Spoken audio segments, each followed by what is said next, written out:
Tarun Nangia. Today our topic is on the differential pricing that has been adopted specifically for a Covishield vaccine manufactured by the Serum Institute.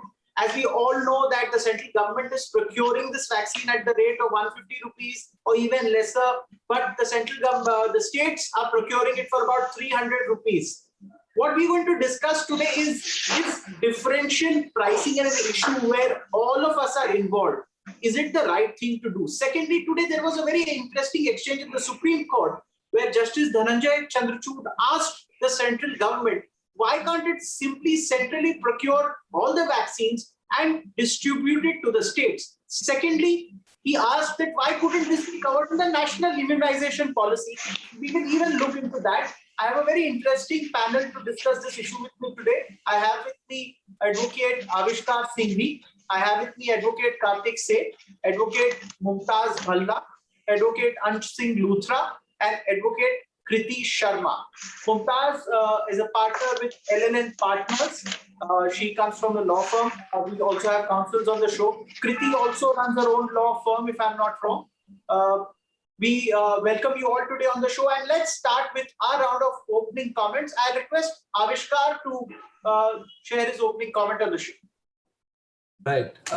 See, the issue is quite broad-based, but I mean, just to say a few words, as far as my thoughts on whether there should be differential pricing, I surely think there should be a uniform pricing like there is in every other country. And as regards all these anguishes which have been coming out from judges time and again, from Justice Chandrachud today, as you said, and from other benches of the Honorable High Court as well as the Supreme Court, it is a matter of now a little late in the day, but you need to realize that courts cannot do more than just correct policy. They don't have more than a role of a neutral judge who can only correct the government where they go wrong.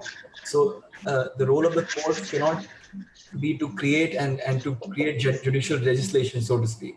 As far as my thoughts about what can be done to increase the volume of vaccine and all that, I'll be sharing that soon in the later, when we come to the merits of the issue.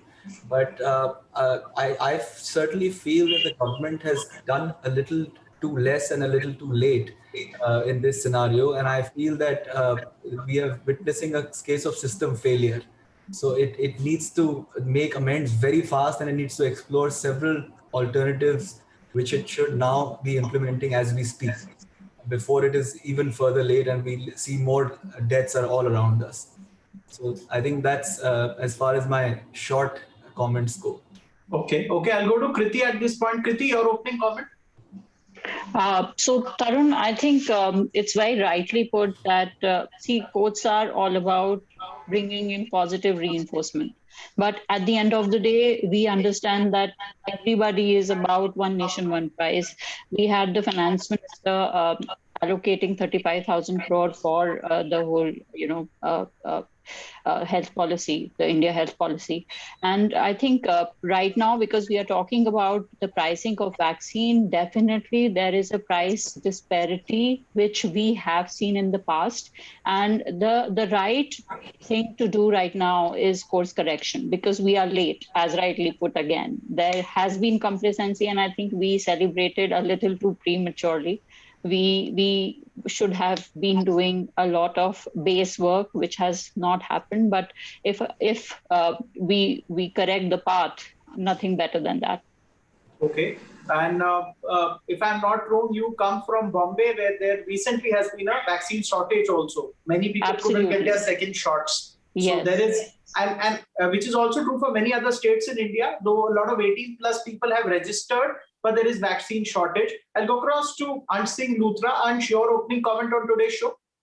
Thank you, Tarun. India is the only country where we are having this two-layer price structure. It's nowhere else in the world that these vaccines are being sold at different prices to different entities, whether the state or the central government or the private individual. Absolutely, today, like you said, we are facing a vaccine shortage, and both of these issues are interlinked: production, accessibility, and affordability. And in fact, some of us are really missing the picture here, because we have a very low hanging fruit in voluntary licensing. We must remember that India is no longer just the pharmacy of the world. Now, one of these vaccines, being Covaxin, is developed with the help of state entities, being ICMR and NIV Pune, along with Bharat Biotech, obviously. And since that is done, since it's a government of India undertaking, the government is the owner of the intellectual property. And hence, it is empowered to give voluntary licenses to both state entities as well as private entities. And what this does is it immediately ramps up production, makes these more accessible and affordable, brings down the price substantially.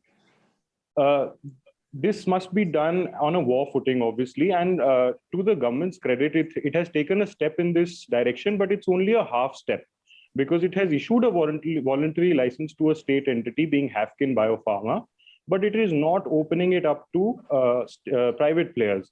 Now, today in the Supreme Court, the Government of India affidavit also stated that there are 10 other PSUs who can ramp up production through voluntary licensing. However, it must be also open to private entities so that there could be competition. And we must also realize that Big Pharma is not going to lose out on its profits. A certain license fee is also paid to Big Pharma, whether it is in the case of voluntary licensing or compulsory licensing. I would also want to talk to you about compulsory licensing, which is a less popular opinion, but right now people's lives are at stake, and hence popularity is not our concern. So under Section 92 of the Indian Patents Act 1970, in case of a national health emergency or a public emergency, official notification can be made out in the official gazette, post which licenses can be granted to applicants who can manufacture and are willing to manufacture not just vaccines, but drugs also. And again, this ramps up production, makes it more accessible, affordable, and also gives a license fee to Big Pharma. And hence, like Justice Chandrachud said in today's suo motu hearing, that we must do all that we can do. Justice Chandrachud said that we must have a dialogical perspective and we must nudge the government wherever it can. We have to save lives at the end of the day. Okay, points well taken. I'll go to Mumtaz Bhalla from LNF Partners. Mumtaz, your opening comment on this issue. Thanks, Tarun. While I agree with everything Ansh and Avishkar and Kriti have said, I would have really not called for a challenge to an executive decision if it wasn't a pandemic. I wouldn't have challenged their wisdom if we were not in the second wave. I wouldn't have challenged their acumen to decide what is required if we were not anticipating a peak around mid-May. It's no more anybody's surprise that we are facing deaths everywhere. There's short of hospitals, there's short of oxygen, there's no medication available anywhere. In such a situation where we feel that apart from attaining herd immunity, another possible way to minimize the loss is by vaccinating everyone. Vaccinating everyone is the only way possible. And the second way is controlling price. Do we want a situation where we have enough vaccinations also tomorrow? I'm not disputing a situation where we don't have vaccines, but do we want a situation where people can't afford it? There are two challenges to the pricing thing. One challenge is the availability. Second challenge is the pricing. If the vaccines are made available, they are manufactured in adequate quantity, but the state governments don't procure it at a price which is more expensive than the price given to the central government, what happens? All these vaccines are meant for the citizens of India. It's not for somebody's personal usage. That's the first point I wanted to make. The second point is, even if we are facing a shortage while we are exporting to so many other countries, some as a gift and some as for commercial usage, why don't we just license it not to the entities in India? As Ansh said, Section 92 allows compulsory licensing, at least as regards Covaxin. Why don't we also give licenses to entities abroad so that they can manufacture it, where our entities are not required to infuse a huge amount of cost and take that risk on themselves? While this pandemic has been going on for the last 1.5 years, I do see a situation where pharmaceutical companies will be reluctant to overproduce because they would fear a situation where everyone is vaccinated and the vaccines are not used enough. So why don't we just outsource it at a situation like this? While patent protection is very, very important, but if it's not to be, if an exception is not to be made at this stage, when do we do it? In our lifetime, we've not seen a situation like this. all these legal safeguards of compulsory licensing are there in cases of public health crisis and national emergency. If we don't use it right now, when would we do it? How many times do we face a pandemic like this where we have deaths all over, where people are dying and running on roads for their loved ones? I think this is the right time. Okay, point well taken. I'll go to Karthik Seth. Karthik, your opening comment today. Yeah, actually, I agree with whatever is said, but I feel that this is a complete case of policy paralysis in the country. What is happening here is, apart from whatever was stated with regard to Section 92 of the Patents Act, Justice Chandrachud in today's hearing also pointed out to Doha Declaration of TRIPS. He specifically said that Section 92 can be applied and it will not have any repercussion around the world, because we have signed the Doha Declaration of TRIPS, which allows us to take the member states to take such steps to protect the right of public health.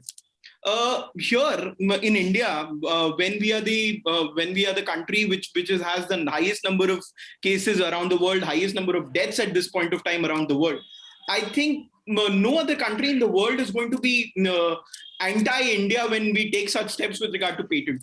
And more so ever, coming to the other grounds with regard to the bench of Justice Ravin Bhatt and Justice Nageshwar Rao were also there. They specifically mentioned about drug price control order. They specifically spoke about Rule 19 and 20 of the drug price control and asked the government a specific question that why is there a differential pricing with the center? Why is there a differential pricing with the state? See, we definitely should focus on the pricing per se and try to come down heavily on the manufacturers. But at the same time, do not forget that these people did not take too much of assistance as US got, like AstraZeneca manufacturer, got a lot of assistance from US, a lot of infrastructure and a lot of investment by the government. Here, when Bharat Biotech or even the other company specifically is saying that we did not get that much support from the government. So in that scenario, controlling the pricing should be in a way of subsidies as we give it to the farmers. If we should kind of give a subsidy to the manufacturers who also do not suffer a loss while manufacturing it for betterment of it. Central government per se cannot vaccinate anybody. It anyways gives it to the states. So why will state procure at an expensive price? Does this make this issue a subject of litigation? We've got arguing councils here also. So we want to take this up, that can this be legally challenged, this differential pricing? Because a lot of states have vocally, in a sense, come out and spoken against this two pricing system. We'll start with Avishkar. Avishkar, do you think this can be challenged? Well, I think pretty much everything can be challenged. The question to ask is whether the challenge will have any merit in it. I certainly do feel that in one country, one price has quite a strong force behind it, and it should be one country, one price, and therefore the challenge would have a lot of merit based on the fact that different states cannot pay a higher price for procuring pretty much the same vaccine. But apart from the legal challenge, there are several other out-of-the-box approaches that they should try to figure out, which is for one, having these licenses given to reputed companies like Sun Pharma or pharmaceutical companies in India to ramp up and scale up production. The other is to import Sputnik and Pfizer, Moderna, and all these and get them manufactured locally. You could also have a situation where the current Bharat Biotech, I think I've been led to believe that Covaxin is falling short much more than AstraZeneca is in India itself. I think the numbers show that. So I think for the government, I don't think it should be a problem because they are the ones who can voluntarily license. The only problem will be when the private companies are to privately license it to other companies and on what terms that license should be. I feel that it should be on completely fair and reasonable terms, and it should not be exploitative. Having said that, I do feel that the current situation also demands that we not only do the state provide these vaccines for free to everybody, but I feel that the cost will be a major issue, that who is to bear the cost. And I think that these costs should be borne half by the central government and half by the state government. It should not be completely the duty of the state government to bear the cost of all the people in the state. The reason being that a lot of people in any given state at any given time are not the residents of that very state. They are residents who freely move around the country. They're either migrant labor or someone or the other who completely comes in and out of the country. So the cost, who is to bear the cost, will be another issue, which is an ancillary issue to the question you asked, that whether the cost can be the same for the state and the center. And the other issues regarding, if you do have one cost for the entire country, what is that cost going to be, and how is that cost going to be arrived at? What is the criteria? What is the formula that you will invoke to arrive at that price? So all these issues have to be decided. These are matters of policy where the court, in deference to the wisdom of the executive, judiciary, always in deference to the wisdom of the executive, does not make legislation. As I said, it's not the duty of the courts to make legislation. They can only see whether the legislation is correct or not, made or the policy is correct or not. In this case, they can pass exigent measures if the situation is emergent, it's a national emergency. So all these issues of compulsory patenting, your voluntary patenting, all of these arise because the situation currently warrants that. It's as Ansh had put it, that it's a war footing. And currently, I think if we don't try all the measures, it's not that you try one and leave the other measure. You have to try each and every measure that is available to you, and if each measure you have to try with the full force. And it's not a time where the states and center should get into fighting with each other in courts, because that will detain the courts and a huge judgment will be passed. 10 things will happen. Point well taken. Point well taken, Avishkar. But what we see is now a slanging match between the state and the center. Pricing has become the hot point. And provide the vaccine, and then you sort out your internal, get your house in order internally. I would say that first the need of the hour is to provide the vaccine. Point taken. Kriti, your input on this issue? See, I have been a healthcare lawyer, and I've been talking about what is going to be the future of India since a year now. And I see a lot of discrepancy. So just to give you an example, Covishield is sold in US, UK, EU from a range of $2 to $4. And this is a very, a very uniform rate, which is prevalent. But in India, there are two vaccines which are currently being produced, and the rates are higher, they are costly. Now, this is just a way of looking at it. The second thing which I have seen in the whole scenario is that there is a concept of price capping, which the National Pharmaceutical Pricing Authority loves to practice when it comes to capping prices on stents. And this was a huge issue 3 years ago when stents and implants were introduced in India, and the center saw it irrespective of the raw material which was used to manufacture the product. Now, here, when we talk about Atmanirbharta and we talk about, and I'm not trying to be, political here. I'll just tell you how I see the whole scenario. There is, first of all, we were not prepared. As I said, we were celebrating prematurely. We should have thought through that there should be a price capping, and these products and commodities should be put into an essential commodity category so that there is no possibility or prospects of probably hoarding or black marketing or the possibility of such discrepancy which we are talking about. And I'm pretty sure that this will come in order. This will get aligned and streamlined eventually. The pricing of state and center won't remain the way they are. It's just that we were in a hurry. We were trying to a firefight, and probably that's why this is the only option we could come up with as of now. But from what I am listening and what I'm observing, there is a high chance that things will get aligned as far as the pricing is concerned. But price capping is something which these guys should have considered. So 2 points you've made. A, you think the price will be aligned in future, but you also have advocated for price capping, is what you are saying. That absolutely. Okay. Absolutely. This should be put under essential commodities. Okay. Point taken. Ansh, your input on this? I'll take it forward from what Avishkar said. I also agree that there should be central procurement, and states and center should share the price burden. But right now, we must also realize that we have a bigger problem at stake. This is a global pandemic, and patents, politics, pharma, this is all less important. People's lives are much more important. Big pharma should, in fact, show us their humanitarian face. Say we don't want to make bumper profits. At 150, they said they were making a nominal profit. Let them make the nominal profit. We are not stopping them. A compulsory license or a voluntary license will also allow for a normal profit. It will give them adequate remuneration. But I must also put this perspective in front of you that this is not just an India problem. It is a global problem. So say the US or EU or UK gains herd immunity, and India does not because it's not available, it's not affordable.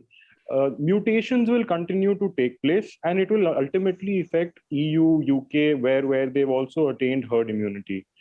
For this to happen, India and South Africa had actually sent a proposal to the WTO in October of 2020, wherein they requested certain TRIPS provision be waived off so that patent rights don't have to be enforced during the period of the pandemic. And today, Justice Chandrachud also said that let us have a sunset clause for compulsory licensing only for 6 months or 10 months till we tide over this crisis.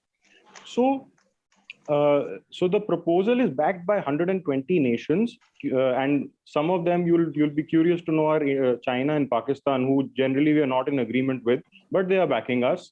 Rich nations and big pharma lobby are opposing us. The UK is opposing us. EU is opposing us. USA is opposing us. Switzerland is opposing us. Canada is opposing us.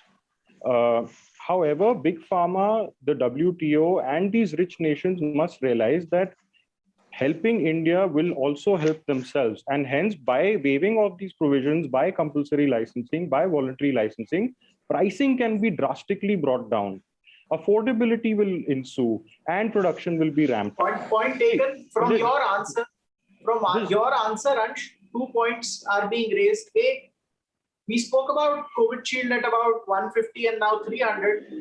NIV and ICMR came out with, and Bharat Biotech came out with a vaccine which is also costing thereabout the same. COVID Shield manufacturers have to pay a royalty to AstraZeneca. These people, Bharat Biotech, don't have to pay any royalty for safety. Yeah, Government of India is the owner. Why are even they charging such a high price? I'll get Mumtaz in at this point. Mumtaz, your opinion on this, that okay, COVID Shield we are saying 150 is okay, but what about Bharat Biotech? Even they are charging more despite having not to pay any royalty. What is more saddening here is while we are discussing state center pricing, center is 150, state is 300 for Covishield, and we've forgotten that it's 600 for a private hospital. Likewise, Covaxin has now increased the price, 600 for the state government and 1200 for the private hospitals. Yes. At a place where we are in a mass state telling people that please vaccinate, don't choose vaccines, don't go in for a specific brand.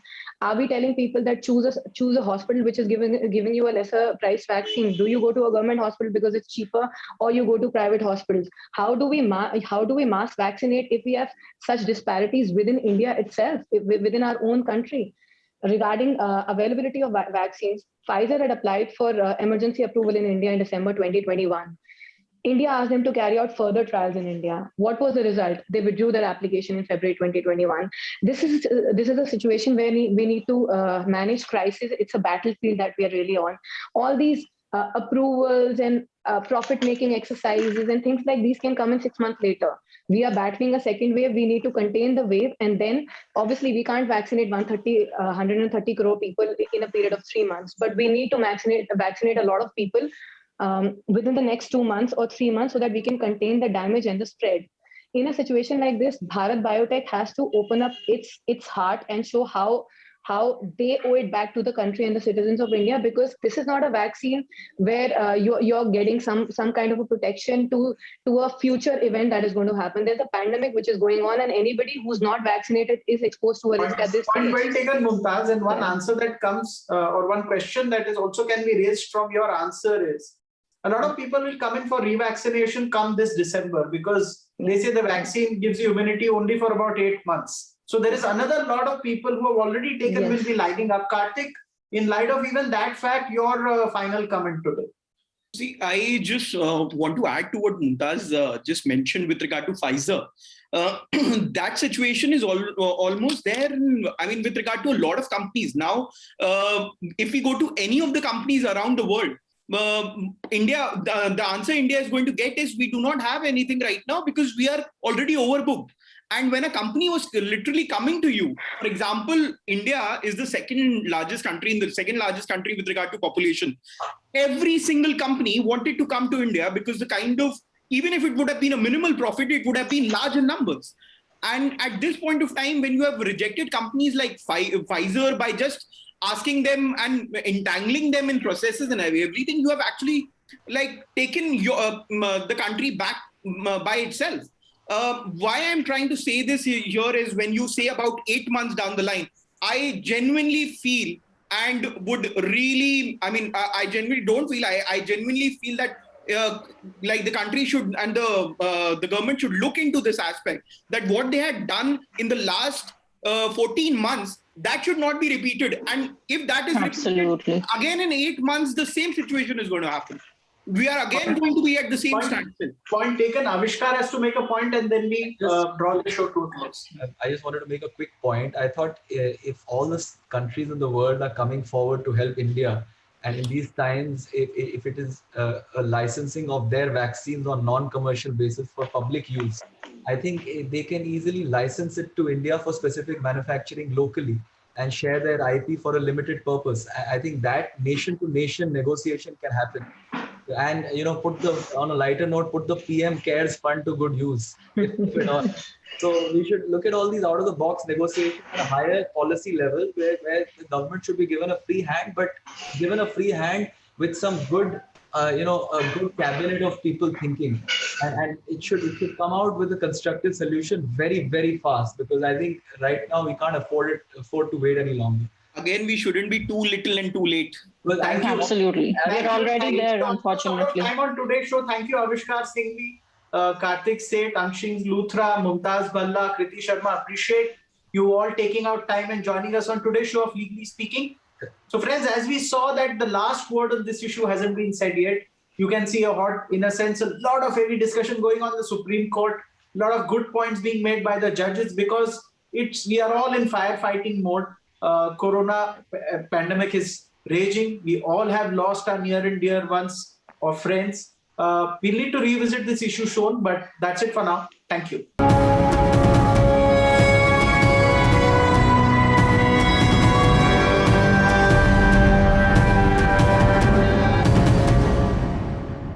For more such videos, subscribe to the NewsX YouTube channel, hit the bell icon.